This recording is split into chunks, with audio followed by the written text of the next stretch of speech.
السلام عليكم ورحمة الله وبركاته. الحمد لله. الحمد لله علي الذات عظيم الصفات سميع السمات كبير الشان جليل القدر رفيع الذكر مطاع الأمر جليل البرهان فخيم الاسم عزيز العلم وسيع الحلم كثير الغفران جميل الثناء جزيل العطاء مجيب الدعاء عميم الإحسان ونشهد أن لا إله إلا الله وحده لا شريك له لا ضد له ولا ند له ولا مثل له ولا مثال له ونشهد أن سيدنا وحبيبنا وحبيب ربنا وطبيبنا وطبيب قلوبنا ومرشدنا ومولانا محمدا عبده ورسوله أرسله بالحق بشيرا ونذيرا وداعيا إلى الله بإذنه وسراجا وقمرا منيرا أما بعد فقد قال الله تعالى في كلامه المجيد والفرقان الحميد সবাই জবান খুলে বলুন আউযু বিল্লাহি মিনাশ শাইতানির রাজিম বিসমিল্লাহির রহমানির রহিম واتل عليهم نبأ ابني آدم بالحق صدق الله المولانا العظيم وقال تعالى في شان حبيبه ومحبوبه ومعشوقه مخبرا وآمرا إن الله وملائكته يصلون على النبي يا أيها الذين آمنوا صلوا عليه وسلموا تسليما اللهم صل على محمد وعلى آل محمد كما صليت على إبراهيم وعلى آل إبراهيم إنك حميد مجيد اللهم بارك على محمد وعلى آل محمد كما باركت على إبراهيم وعلى آل إبراهيم إنك حميد مجيد আলহামদুলিল্লাহ আল্লাহ তাআলার দরবারে লাখ কোটি শুকরিয়া যে আল্লাহ রাব্বুল আলামিন আমাদের সবাইকে পবিত্র জিলকদ মাসের তৃতীয় জুমায় সকাল সকাল গোসল করে ভালো জামা কাপড় পরিধান করে দুনিয়া এবং দুনিয়ার মধ্যে সর্বোত্তম স্থান মসজিদ বাইতুল্লাহ, আল্লাহর ঘরে আসার জন্য, ইমামের কাছাকাছি বসার জন্য যে মালিক আমাকে আপনাকে তৌফিক দান করেছেন, সেই মালিকের দরবারে আমরা সবাই অন্তরে অন্তঃস্থল থেকে কালিমাতুশ শুকর উচ্চ স্বরে আওয়াজ করে বলি আলহামদুলিল্লাহ। আসমান জমিনের মধ্যে সর্বশ্রেষ্ঠ মাখলুক যিনি শুয়ে আছেন মদিনায়, আমাদের রাহবার আখেরি নবী পয়গম্বর, সেই নবীর প্রতি আমরা সবাই অন্তরে মোহাব্বত নিয়ে একবার দরুদ শরীফ প্রেরণ করি। আমরা সবাই উচ্চ স্বরে বলি সাল্লাল্লাহু আলাইহি ওয়াসাল্লাম। প্রিয় উপস্থিতি, দেখতে দেখতে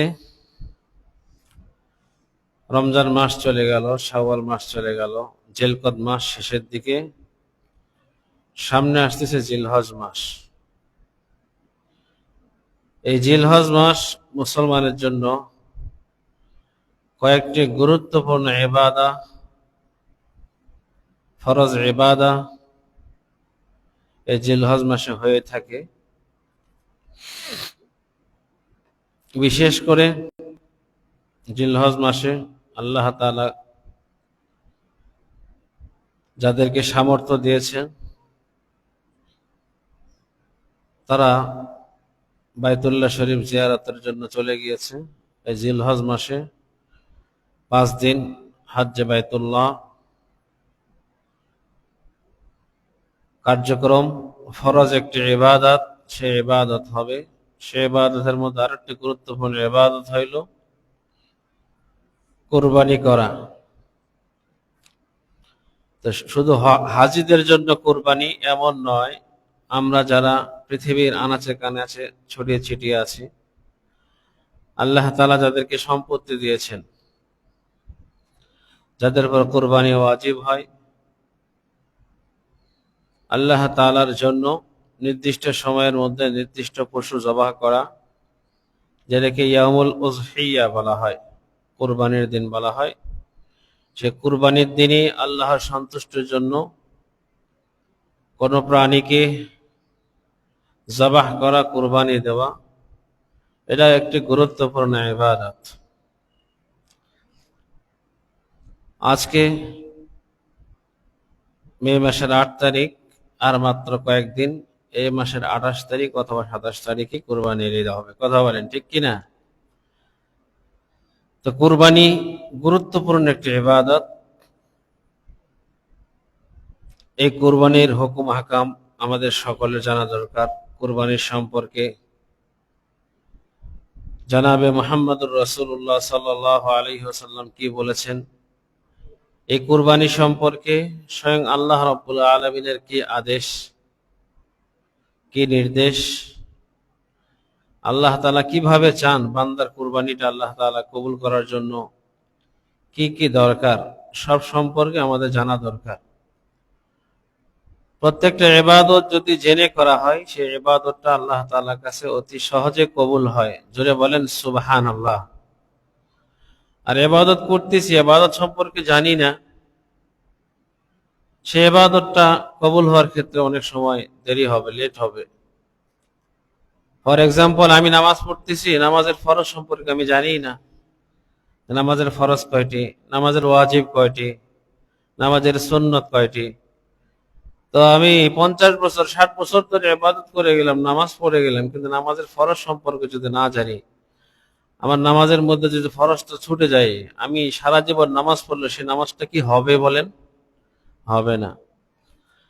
নামাজের ওয়াজিব ছুটে গেলে সাহস সিজদা দিতে হয়। নামাজের ওয়াজিব কয়টি এবং কি জিনিস আমি যদি না জানি, নামাজের মধ্যে যদি আমার ওয়াজিবটা ছুটে যায়, আর এভাবে দিনের পর দিন, সপ্তাহের পর সপ্তাহ, মাসের পর মাস যদি আমি নামাজ পড়ে যাই, এই নামাজকে আল্লাহ তাআলা গ্রহণ করবেন? করবেন না। এভাবে প্রত্যেকটি ইবাদতের ইতিহাস, গুরুত্ব, তাৎপর্য, ফজিলত, মর্যাদা জেনে যখন আমরা ইবাদত করব, সেই ইবাদতটা আল্লাহ তাআলার কাছে পৌঁছতে সহজ হবে এবং আল্লাহ তাআলা অতি সহজে কবুল করে নেবেন। জোরে বলেন সুবহানাল্লাহ। তো কুরবানির মতো গুরুত্বপূর্ণ ইবাদত যেটা, যেটা আমাদের জামানায় যদি আমরা বলি সুন্নতে ইব্রাহিমী, হযরত ইব্রাহিম আলাইহিস সালাতু ওয়াস সালামের জামানা থেকে যেভাবে কোরবানির প্রচলন হয়ে আসছে, আমরা সেভাবে কোরবানি দিচ্ছি, কিয়ামত পর্যন্ত এভাবে কোরবানি চলবে।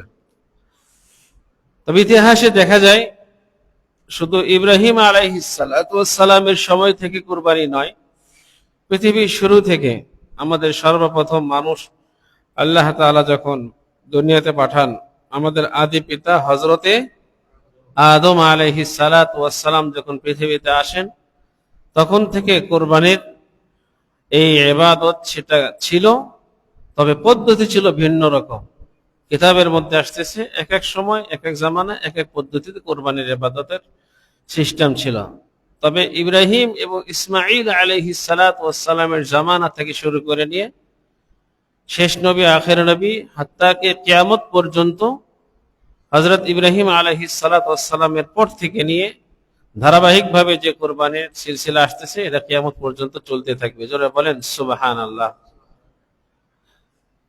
আল্লাহ রাব্বুল আলামিন কালামে পাকের মধ্যে কোরবানি সম্পর্কে সর্বপ্রথম মানুষ যখন আল্লাহ তাআলা সৃষ্টি করেন পৃথিবীতে, আপনারা ইতিহাস সম্পর্কে সবাই জানেন যে এই হযরত আদম আলাইহিস সালাতু ওয়াস সালামকে আল্লাহ তাআলা সৃষ্টি করেছেন কোথায়? জান্নাতে। কোথায়? তাহলে আমাদের আসল বাড়ি কোনটা? জান্নাত। কথা বলতে হবে, আসল বাড়ি কোনটা? জান্নাত। মানুষ আসল বাড়ির দিকে যেতে চায় কি চায় না? সবার একটা টান থাকে, আমাদের প্রত্যেকের টান। এই যে ইবাদত করতেছি, নামাজ পড়তেছি, তেলাওয়াত করতেছি, জিকির আজকার করতেছি, আমাদের একটা টার্গেট আছে। কোথায়? আমাদের আসল বাড়ি যাওয়া লাগবে। কোথায় যাওয়া লাগবে? আসল বাড়ি, আমাদের ভিটা বাড়ি, যেটাতে আমরা ছিলাম, আমাদের জন্ম যেখানে হয়েছে। তা আসল বাড়ি থেকে আল্লাহ তাআলা দুনিয়াতে পাঠাইলেন, এর ভিতরে অনেক লম্বা ঘটনা আছে। সর্বোপরি যেই ঘটনাকে কেন্দ্র করে আল্লাহ তাআলা জান্নাত থেকে আমাদেরকে দুনিয়াতে পাঠাইলেন, সেই ঘটনা আমরা সবাই জানি। মানুষ বানানোর পূর্ব থেকে জান্নাতের মধ্যে আরেকজন অবস্থান করতেছিল, যার নাম ছিল আজাজিল। কি বলেন? আজাজিল, যেটা এখন লানাতুল্লাহ, শয়তান নামে আমরা সবাই চিনি। আমাদের জানি দুশ্মন, জিগরি দুশ্মন। কথা বলেন ঠিক কিনা? প্রত্যেককে গোমরাহির পিছনে সবসময় লেগে থাকে, যে তার নাম হইল আজাজিল। তো মানুষ সৃষ্টি করার পরে আল্লাহ তাআলা মানুষকে মর্যাদাবান করলেন, শ্রেষ্ঠত্ব দিলেন, সবাইকে আল্লাহ তাআলা সম্মান করতে বললেন। কিন্তু আজাজিল সম্মান করলো না। আল্লাহ তাআলা তার মস্তককে কেড়ে নিলেন, তার ইজ্জত সম্মান যা ছিল সবগুলা ধূলিসাৎ করে দিলেন। ওই যে তার ভিতরে একটা ইগো কাজ করছে, যে আদমের কারণে আমার এই অবস্থা, তাহলে আদমকে কিভাবে ধোঁকা দিতে হয় সেটা আমি আল্লাহ তাআলার কাছ থেকে চেয়ে নিব। হযরত আদম আলাইহিস সালাতু ওয়াস সালামকে জান্নাতের মধ্যে ধোঁকা দিলেন। ঘটনা আমরা সবাই জানি। ওয়ালা তাকরাবা হাযিহি শাজারা ফাতাকুনা মিনাজ জালিমিন। আল্লাহ তাআলা হযরত আদমকে বলেন, আদম, তোমাকে জান্নাতের সব কিছু আমি দিলাম, কিন্তু ওয়ালা তাকরাবা হাযিহি শাজারা, ওই গাছের নিকটবর্তী তুমি যেও না। কথা বলেন ঠিক কিনা? শয়তান চান্স পেয়ে গেল যে কিভাবে কিভাবে ওই শয়তান চিন্তা করলো কিভাবে ধোঁকা দিয়ে গাছের ফলটা খাওয়ানো যায়। গাছের ফলটা খাওয়ানোর সঙ্গে সঙ্গে আল্লাহ তাআলা বলেন, ফাতাকুনা মিনাজ জালিমিন, তোমরা, আমি নিষেধ করেছিলাম, তারপর তোমরা সেটা শোনোনি, আমি আল্লাহ তাআলার সঙ্গে পরামর্শ করনি, তাহলে তোমরা জান্নাত থেকে বের হয়ে যাও। আমাদের জাতির পিতা হযরত আদম আলাইহিস সালাতু ওয়াস সালাম, আদি পিতা হযরত আদম আলাইহিস সালাতু ওয়াস সালামকে আল্লাহ তাআলা দুনিয়াতে পাঠাইলেন।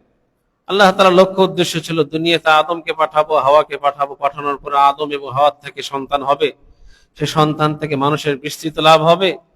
আস্তে আস্তে পৃথিবীর আনাচে কানাচে মানুষ ছড়িয়ে ছিটিয়ে থাকবে, আর এই মানুষগুলো আল্লাহ তাআলার ইবাদত করবে। আল্লাহ তাআলা যারা লক্ষ্য উদ্দেশ্য ছিল, জাইলুম ফিল আরজি খলিফা, আল্লাহ তাআলার জমিনে আল্লাহ তাআলার গুণাবলী নিয়ে আল্লাহ তাআলার বান্দারা তার গুণে গুণান্বিত হয়ে পৃথিবীতে তার প্রতিনিধিত্ব করবে, এই উদ্দেশ্যকে আল্লাহ তাআলা হাসিল করার জন্যই আল্লাহ তাআলা হযরত আদমকে দুনিয়াতে পাঠিয়েছেন। জোরে বলেন সুবহানাল্লাহ।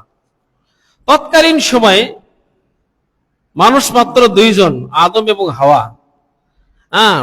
প্রজন্ম তৈরি করতে হলে আর মানুষের প্রয়োজন আছে। কথা বলেন ঠিক কিনা? আল্লাহ তাআলা সেই সময় হযরত আদম এবং হাওয়ার মিশ্রণের পরিবর্তে কারণে সন্তান জন্মগ্রহণ যারা দুনিয়াতে করত, আল্লাহ তাআলা যমজ যমজ সন্তান সেই সময় পয়দা করাইছেন। জোরে বলেন সুবহানাল্লাহ। এটা আল্লাহ তাআলার হিকমত, কারণ আল্লাহ তাআলা পৃথিবীর আনাচে কানাচে আশরাফুল মাখলুকাতকে ছড়িয়ে ছিটিয়ে দিবেন। যমজ ভাই বোন তখনকার হযরত আদমের শরীয়ত অনুপাতে যে যমজ ভাই বোন একসাথে পৃথিবীতে আসবে, তারা একে অপরের সঙ্গে বিবাহ বন্ধনে আবদ্ধ হতে পারবে না। পরবর্তীতে যারা আবার যমজ সন্তান হয়েছে, পরবর্তী যে মেয়েটা হয়েছে, আগের যে ছেলে আছে সেই ছেলের সঙ্গে মেয়ের বিবাহ তৎকালীন আদমের শরীয়তে কি ছিল? আদম আলাইহিস সালাতু ওয়াস সালামের শরীয়তে জায়েজ ছিল।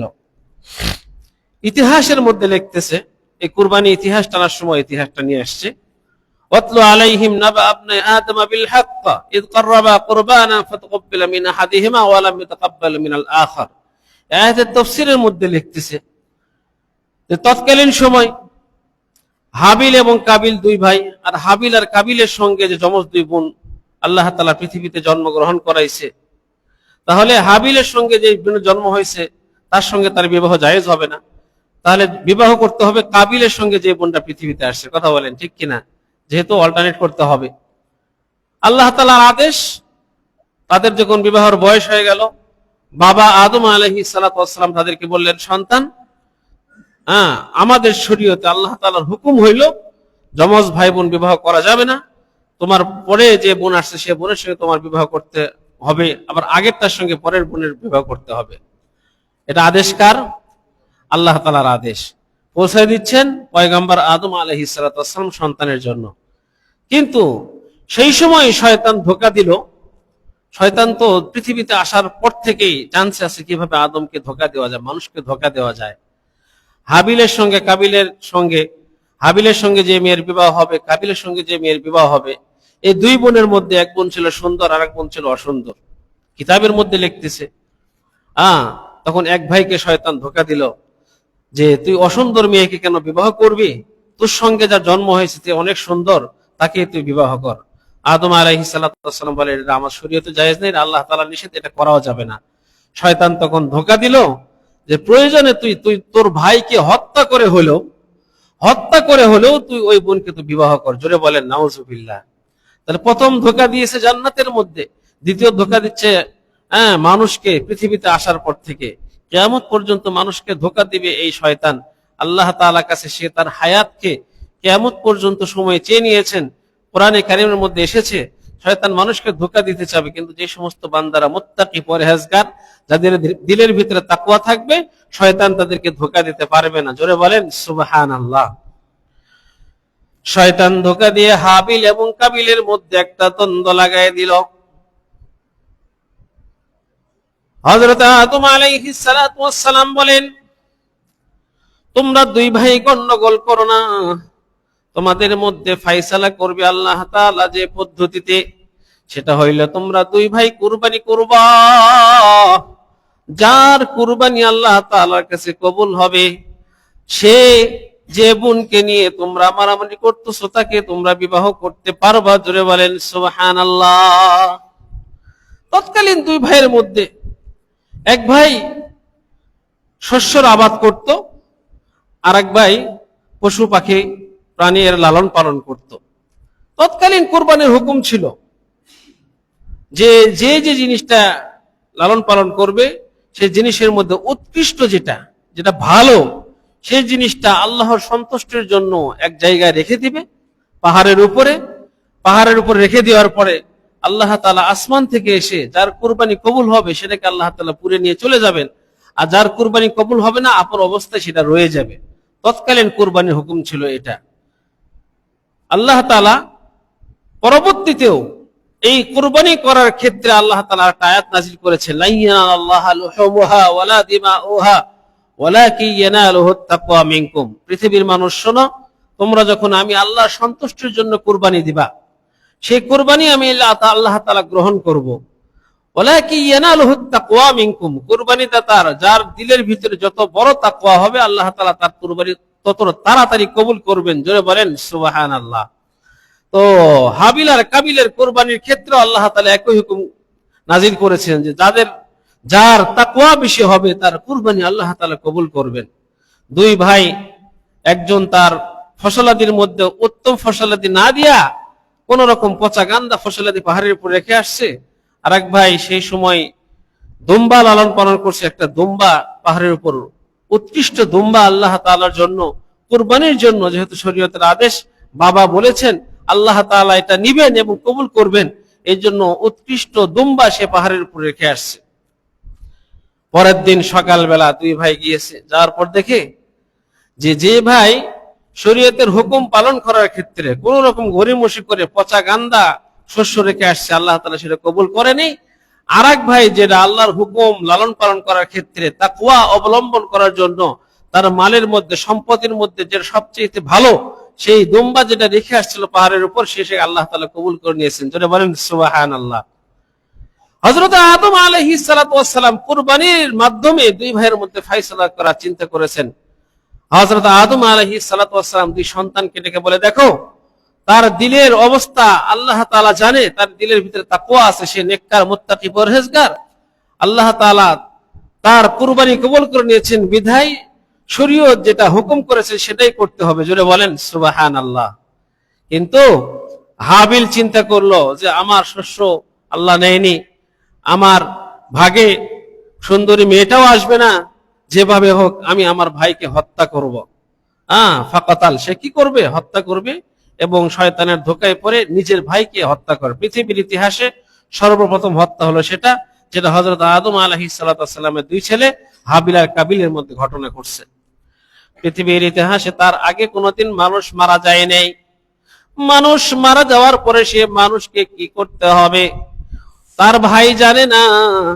আল্লাহ তাআলা যেমন মুমিন বান্দার দিকে তাকায় থাকেন, মুমিন বান্দাদেরকে রিজিক দেন, বিভিন্ন সাআত দেন, বিভিন্ন সুযোগ সুবিধা দেন, আল্লাহ তাআলা কাফের বেঈমানদেরকে সুযোগ সুবিধা দেন। কথা বলেন ঠিক কিনা? যদি এমন না হতো, আল্লাহ তাআলা কাফেরদেরকে সুযোগ সুবিধা দেয় না, আল্লাহ তাআলা কাফেরদেরকে রিজিক দেবে না, এমন ঘোষণা কোথাও নেই। যদি এমন হতো তাহলে দেখা যাইতো যে কাফেরদের তুলনায় মুসলমানরা শান শওকত ওয়ালা থাকতো, মুসলমানদের ইজ্জত সম্মান আর বেশি দুনিয়ার বুকে থাকতো। কিন্তু দেখা যায় পৃথিবীর ইতিহাসে মুসলমানরা দুঃখ কষ্টে থাকে, কিন্তু কাফেররা তারা অনেক সুখে স্বাচ্ছন্দ্যে আনন্দে থাকে। কারণ আল্লাহ তাআলা যারা ঈমান আনে নেই, আল্লাহ তাআলা স্পষ্ট বলে দিয়েছেন মৃত্যুবরণ করার সঙ্গে সঙ্গে জাহান্নাম, আবাদান আবাদা জাহান্নাম। তারা মৃত্যুর পর থেকে সর্বদা জাহান্নামের মধ্যে থাকবে, আযাবের মধ্যে থাকবে। দুনিয়াতে যখন তারা যে জিনিসটা চায়, আল্লাহ তাআলা দুনিয়ার এই হায়াতের জিন্দেগিতে তাদেরকে সেটা দিয়ে দেয়। কারণ আল্লাহ তাআলার কাছে দুনিয়ার কোনো মূল্য নাই। জোরে বলেন সুবহানাল্লাহ। হাদিস শরীফের মধ্যে আসছে, দুনিয়ার যদি কোনো মর্যাদা আল্লাহ তাআলার কাছে থাকতো, তাহলে আল্লাহ তাআলা কাফেরদেরকে মাছি এবং মশার ডানা সমমান রিজিক আল্লাহ তাআলা তাদেরকে দিতেন না। তার মানে দুনিয়ার কোন চাকচিক্য আল্লাহ তাআলার কাছে কোনো ব্যাপার না, কোনো ম্যাটার না। আল্লাহ তাআলার কাছে যারা দুনিয়া চায় তাদেরকে দুনিয়া দেন, কাফেররা দুনিয়া চায় এই জন্য কাফেরদেরকে দুনিয়া দেন। হযরত আদম আলাইহিস সালাতু ওয়াস সালামের সন্তান, সে আদমের শরীয়ত থেকে বের হয়ে একটা হত্যাযোগ্য কাজ করছে, কুফরি কাজ করছে, তার ভাইকে হত্যা করেছে, শরীয়ত বিরোধী কাজ করেছে। কিন্তু তার ভাইকে কেমনে দাফন করবে সেটা জানে না। আল্লাহ তাআলা তার দিলের দিকে তাকাইয়া সে আল্লাহ তাআলার দিকে রুজু হয়েছে, আমি তো হত্যা করছি, আমার ভাইকে আমি এখন কি করব? পানিতে ফালাই দিব, নাকি পাহাড়ের উপর থেকে ফালাই দিব, নাকি কি করব আমার তো জানা নাই। দাফন আর কাফন কিভাবে করতে হয় সেটা জানে না, কবরস্থ কিভাবে করতে হয় জানে না। তাফসীরের মধ্যে আসছে আল্লাহ তাআলা তার দিলের হালতটা দেখে একজন ফাগুরাব, কালামে পাকের মধ্যে গোরাব শব্দ আসছে যার অর্থ হলো কাক।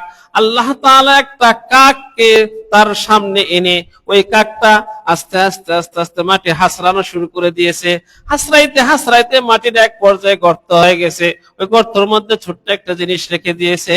তখন হযরত আদম আলাইহিস সালাতু ওয়াস সালামের ওই পাপী সন্তান বুঝতে পারলো যে এইভাবে মাটি গর্ত করে তখন মুর্দাকে সেই জায়গায় রাখতে হয়। জোরে বলেন আল্লাহু আকবার। আল্লাহ তাআলা কাফেরদের দিলের তামান্না পূরণ করেন। এই জন্য তো দেখা যায় যে বর্তমান বিশ্বের মধ্যে যত রাষ্ট্র আছে, যত দেশ আছে, তার মধ্যে সবচেয়ে উন্নয়ন এবং সব দিক দিয়ে আগায় আছে কাফের রাষ্ট্ররা। যদিও তারা সমসাময়িক সুখের জন্য এত কিছু করতেছে, কারণ তাদের হায়াত শেষ হওয়ার সঙ্গে সঙ্গে তাদের যে জীবন শুরু হবে সেই জীবনকে জীবন বলা হয় না। কথা বলেন ঠিক কিনা? এর জন্য কোন সময় কাফেরদের উন্নয়ন দেখে, তাদের আনন্দ দেখে, তাদের চলাফেরা দেখে আমাদের মুসলিমদের মন ছোট করা যাবে না। কারণ আমরা ইসলাম গ্রহণ করেছি, তার মানে আমরা একটা সীমাবদ্ধের মধ্যে চলে আসছি। আমাদের গলাতে একটা ইসলামের আর মুসলমানের বেরি পরানো আছে। কথা বলেন ঠিক কিনা? ইচ্ছা করলে আমরা সুদ খাইতে পারবো না, ইচ্ছা করলে ঘুষ খাইতে পারবো না, ইচ্ছা করলে অন্যায় করতে পারবো না, ইচ্ছা করলে দুর্নীতি করতে পারবো না। কারণ যেই কাজগুলো আমরা করে উন্নয়নের স্বপ্ন দেখব, সেটাই হবে শরীয়ত বিরোধী কাজ। কথা বলেন ঠিক কিনা? শরীয়তের ভিতরে থেকে যদি আমি হালাল পন্থায় রিজিক অন্বেষণ করি, আল্লাহ তাআলা এটার মধ্যে যে বরকত দিবে, এটার মধ্যে যে তৃপ্তি দিবে, এই তৃপ্তি কিয়ামত পর্যন্ত আল্লাহ তাআলা কাউকে দিবে না। জোরে বলেন সুবহানাল্লাহ। এই জন্য কাফেরদের উন্নয়ন দেখে, কাফেরদের ভালো থাকা আর ভালো লাগা দেখে আমাদের মুসলিম সমাজের যুবকেরা তাদেরকে অনুসরণ অনুকরণ করবে, এটা হতে পারে না। আমাদের জন্য অনুসরণ অনুকরণের রাস্তা কি হবে সেটা আল্লাহ তাআলা বলে দিয়েছে।